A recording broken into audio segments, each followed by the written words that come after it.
Hey everybody, I'm Jodi Carlton, and this podcast is for those of you who are in neurodiverse relationships, which means you may be neurodiverse yourself, or maybe that's your partner. And neurodiverse means you have neurodiverse traits like autism, autistic traits. Some of you may call it Asperger's. So anyway, this podcast is for you.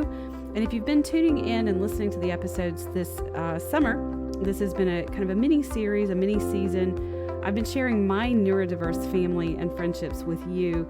Those of you who have been following me for several years know I talk about my family a lot, and I wanted to share them with you. So if you haven't heard some of the episodes recently, go back and listen to them. And I think you'll find them very interesting because my story is so similar to so many of yours. And I know in the last episode, I mentioned that I've had a really good conversation to share with you with my best friend, Kathy, who has her own neurodiverse family, and she herself has some pretty significant neurodiverse traits that she shares with you. And we talked about our own relationship and how we navigate that, and I'm so excited for you to hear it. But we decided to change up our programming a little bit, so that episode's going to be next week.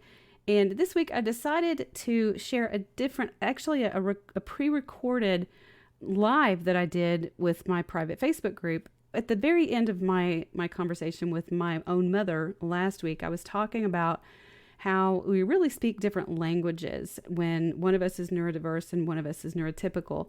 And those languages are how our brain processes the world, how we process information, how we process emotion, how we use logic, how we reason. And it feels like a different language. And one partner sometimes is really fluent in certain aspects of certain types of language interaction, and another partner is really fluent in different types of language and interaction. And it's literally like we're using the same words, but they have different meanings.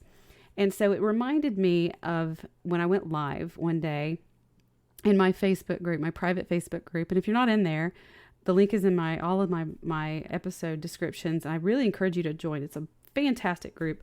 We are a very high integrity group in there. We don't allow any drama, no bashing of anybody. And the members just really learn a ton from each other. We have neurodiverse, neurotypical partners in there, and lots of really great conversation. But anyway, I went live in there one day and talking about speaking these different languages. And I just wanted to share that live with you here because I think it's just really applicable to this series. So that's what the rest of this episode is today. So stick around and listen up, and then be sure and tune in next week for part 1 of my conversation with Kathy. My mind is always on you guys. I'm always thinking about you guys. And I was thinking about this analogy about these different languages that we speak. And I wanted to tell you about it because I think this might be a really cool framework for all of you, whether you're neurotypical or you're autistic. So I have these really great friends. Ellen, you're in. Is it Ellen? Yeah, Ellen. You're in the UK. Okay, you guys who are in the UK are gonna find this kind of funny. But the first story I'm going to tell is about my friends who are this couple that are some really good friends of mine, and she is from Japan, and he's from Germany. And she doesn't speak German, and he doesn't speak Japanese, but they both speak English. And so this is the common language that they have to speak to each other. And so a lot can be lost in translation in their relationship because it's neither of their native language that they're speaking to each other. And in so many ways, this is very similar to what your relationship is like in a neurodiverse relationship. And I'm assuming you actually both speak the same language, English, or whatever the language is where you are. If you speak different native languages, then you've got an extra layer of difficulty there. What my friends have a beautiful relationship though, because they have had to learn to really pay attention to the fact that they're going to use that language differently, and that they have to be curious they have to be curious and investigate.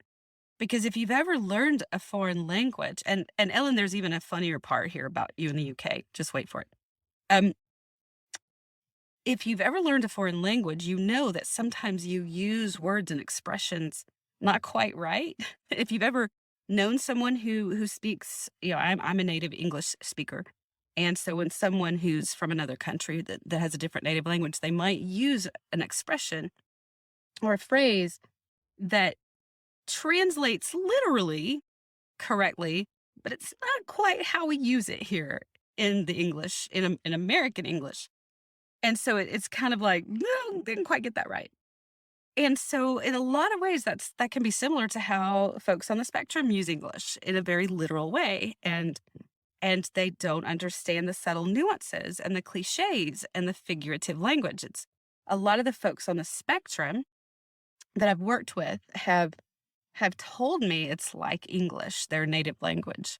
They've even said speaking human is like a second language to them. So my analogy that those of you in the UK are going to find funny, even those of us who speak the same native language, sometimes there can be differences if we're from different parts of the world. So I lived in Ireland for a while. So the English there is similar to the English in the UK in terms of phrases and expressions and terminology. And we made who's my ex-husband now, we made quite a few blunders when we lived there. Hi, Amanda. How are you today? So I'm going to tell you guys a couple of the blunders we made, and those in the UK, you're going to laugh. And the ones here, you're not going to know what I'm talking about. But there were a couple of times where I made reference to whatever the pants were that I was wearing that day, or the color of my pants. Well, turns out that pants in the UK and Ireland means your underwear. And so I got some really strange looks when I started talking about my pants, because everybody else thought I was talking about my underwear. I can also remember, Kitty, you're there too. Okay, yeah, you guys talk to each other. I can remember when we first moved there, I was in a place kind of like a sub sandwich shop, and I think it was like a deli. And the guy behind the counter kept asking me. He said, "Are you okay there?" And I was like, "Yeah, I'm fine." And then he said, "Are you okay there?" I was like, "Yep, I'm good." And he finally looked at me again and he said, "Are you ready to order?" I don't even remember what he said, but I realized when "Are you okay there?" was a colloquialism for "Can I take your order?" And I didn't understand that that's what he meant. And so again, I was being very literal with what he was saying to me, just like an Aspie would with the literal language. I didn't understand the cliche, the colloquialism. So I wanted to use this analogy with you guys because this is very much what it's like for those on the spectrum. And when you're not aware of it, this is part of what results in those conversations that you guys have when you're just like, you're talking and then you're just like, what? And I know I've said that before. You're just like, what? You're not understanding him or her and your autistic partner, and your autistic partner's like, "Ugh, I don't know." Um, so keep this in mind. This is why it's so important to be curious and inquisitive, just like my friends from Germany and Japan. They already know that their common language is going to be different, and that they're going to miss some things in translation. So they're curious. Um, they have to inquire and they have to clarify.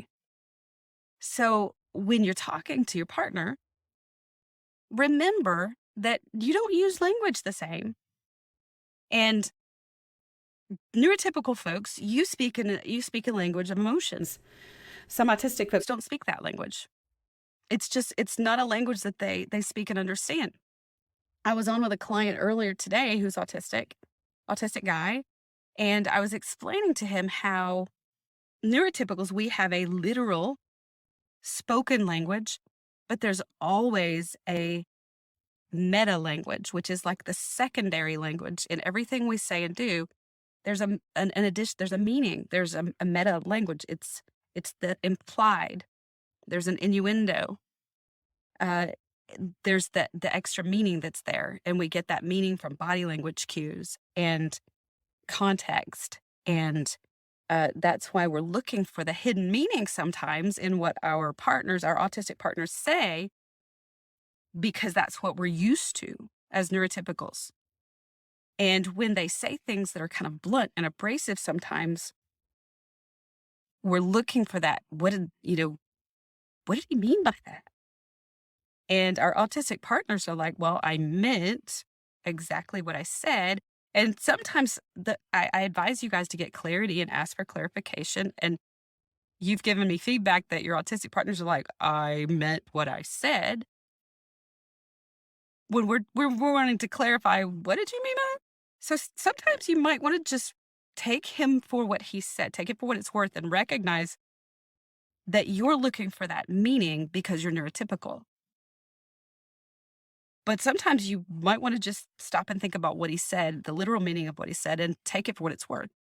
And know that there's not there's not a hidden agenda, there's not a meaning there. So you get you get the pants analogy. It was horrible when I told people my pants were wet. It's horrible. So embarrassing. Pants means trousers, like the what you wear on your lower half. And in the UK, it actually means, in the UK and Ireland, it means underwear.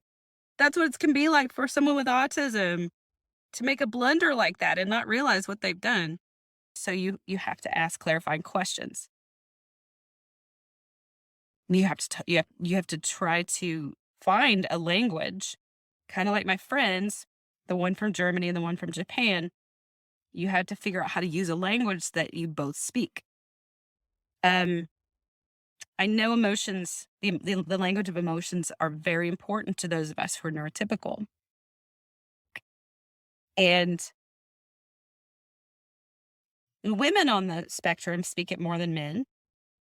Men on the spectrum speak it in a range. They have a range of speaking emotions. But women in general, even neurotypical women, speak emotions more than neurotypical men. Those of you who are on the spectrum, your partner speaks emotions, and your partner's going to speak emotions, whether you want them to or not. We have to decide at some point whether we're going to accept this or not. Well, that's our boundaries. We can't change our people. We can't change our partners. They are who they are.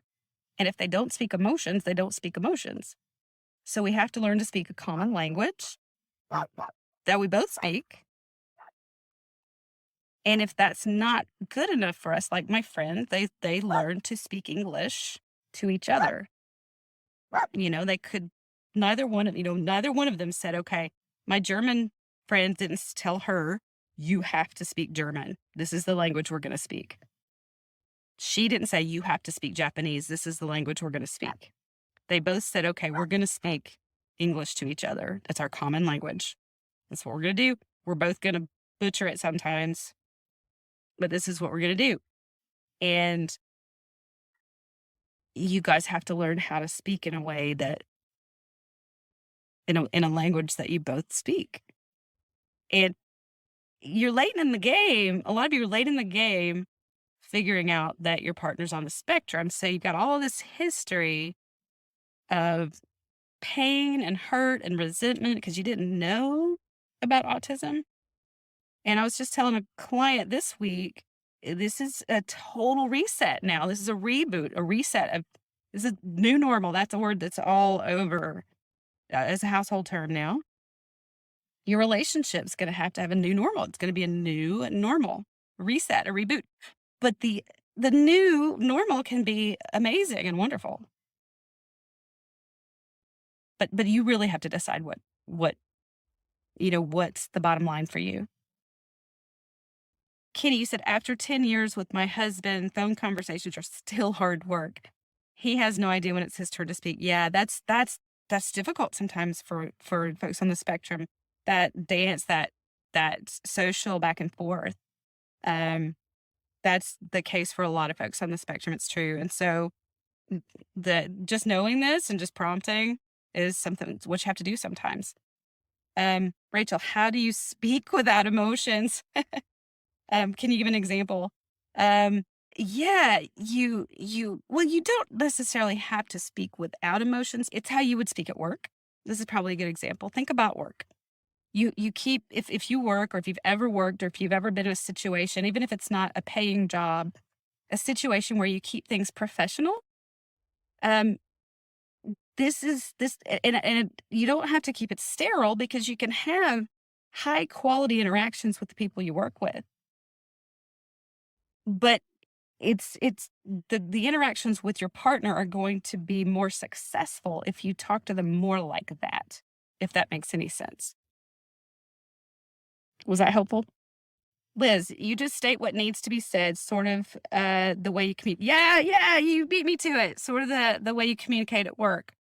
Um, Thank you, Liz.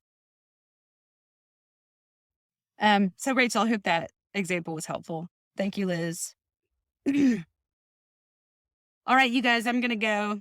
I gotta drink some of my tea here. And those of you in the UK, tea is served on ice here in Southern Georgia. I do drink my hot tea in the mornings. All right. You guys have a great evening, or whatever time it is, a great rest of your whatever. So I'll talk to you guys later. Bye. Remember to tune in each week for a new episode of your Neurodiverse Relationship podcast. Now remember, this is your podcast, and I want to talk to you. Share with me your personal experiences with neurodiversity. If you're a professional working with autism, I'd also like to talk to you. To be a guest on the show, the link is in the episode description, where you can book a time for a recorded chat with me. Also, be sure to subscribe to the podcast so you won't miss any of the wonderful conversations we're having here and the relationship insights and tips that I have for you. Until next time.